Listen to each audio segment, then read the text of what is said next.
यजुमित्र study point या चॅनलवर आपल्या सर्वांचे स्वागत आहे. तर आपण मागील 2 व्हिडिओमध्ये डिग्री हा भाग बघत आहोत.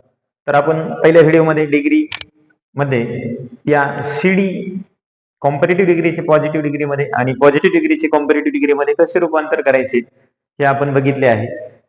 त्यानंतर दुसऱ्या व्हिडिओमध्ये आपण सुपरलेटिव्ह डिग्रीच्या वाक्यामध्ये द विशेषण ईएसटी आल्याच्या नंतर कसा बदल होतो तो बघितलेला आहे. आजच्या व्हिडिओमध्ये आपल्याला सुपरलेटिव्ह डिग्रीच्या वाक्यामध्ये वन ऑफ द विशेषण ईएसटी आल्याच्या नंतर आपल्याला काय काय बदल करावा लागतो, वाक्याची सुरुवात कशी करायची असते, त्यामध्ये काय वेगवेगळ्या पद्धतीने काय घ्यावे लागते ते आपल्याला बघायचे आहे. तर आपण यासाठी एक वाक्य घेतलेलं आहे, लता इज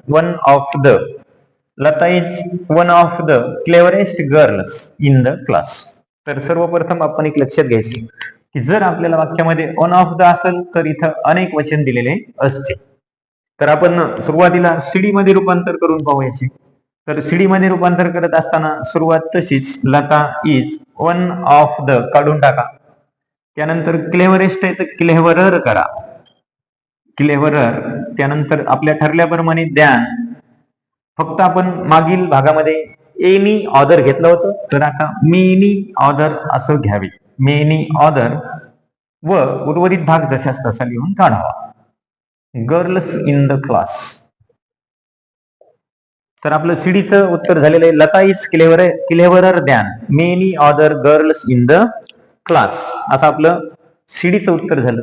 आता आपण पीडीचे उत्तर लिहित असताना आपल्याला काय करायचे आहे, तर मागील भागामध्ये आपण नो ऑदर असं वाक्याच्या सुरुवातीला घेतलं, पण जर आपल्याकडे वन ऑफ द आलेला असेल तर वाक्याची सुरुवात पीडीच्या व्हेरी फ्यू ने करतात. मग व्हेरी फ्यू, त्यानंतर मेनी ऑदरच्या समोरील भाग girls in the class, girls in the class. त्यानंतर जे काही आपल्याला क्रियापद घ्यायचे असते, इथे इज आलेला आहे पण आपल्याला ते अनेक वचने घ्यायचे असते, कारण आपल्याकडे गर्ल्स हा शब्द असल्यामुळं इजच्या ऐवजी आपण इथं आर घेऊ.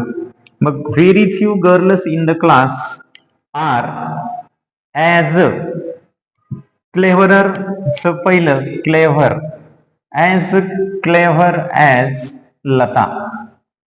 अशा प्रकारे आपल्याला सुपरलेटिव्ह डिग्रीच्या वाक्यामध्ये वन ऑफ द विशेषण ईएसटी आलेले असेल तर रचना आपल्याला अशी करायची असते.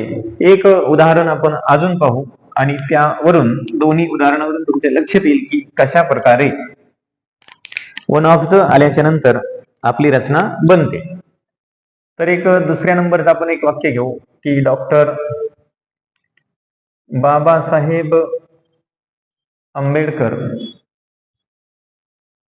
डॉक्टर बाबासाहेब आंबेडकर वाज one of the greatest leaders in modern India, असं आपण वाक्य घेतलेलं आहे.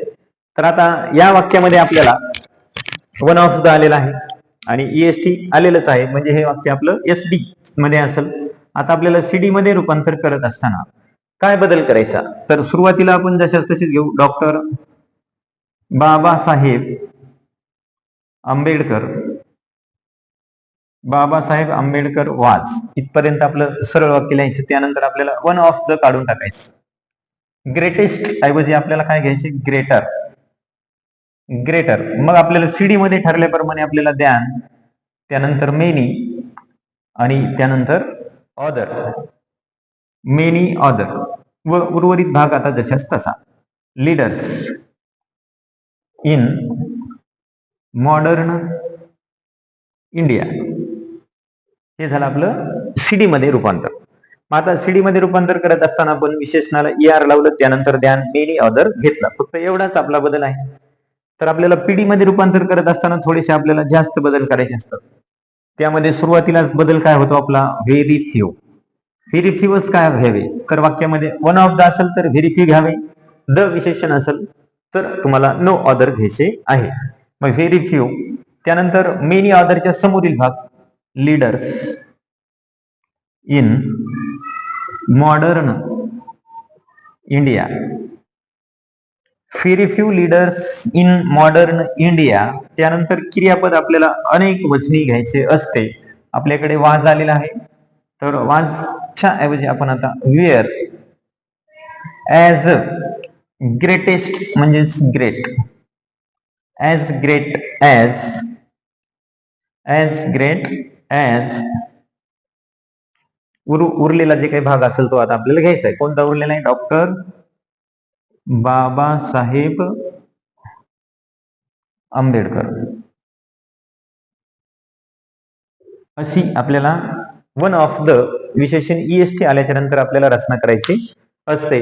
तर फक्त लक्षात ठेवायचे आहे की आपल्याला मागील भागामध्ये आपण एनी ऑर्डर घेतलं, या भागामध्ये आपण मेनी ऑर्डर घेतले आणि इथे नो ऑर्डरच्या ऐवजी आपण व्हेरी फ्यू घेतले. आणि इथे एक अजून बदल आहे, तो विषय जे काही आपलं क्रियापद आलेले आहे ते अनेक वचने आपल्याला इथे वापरायचे आहे. तर डिग्री हा आपण 3 टप्प्यामध्ये भाग घेतला आणि सिंपल तुम्हाला समजला असेल.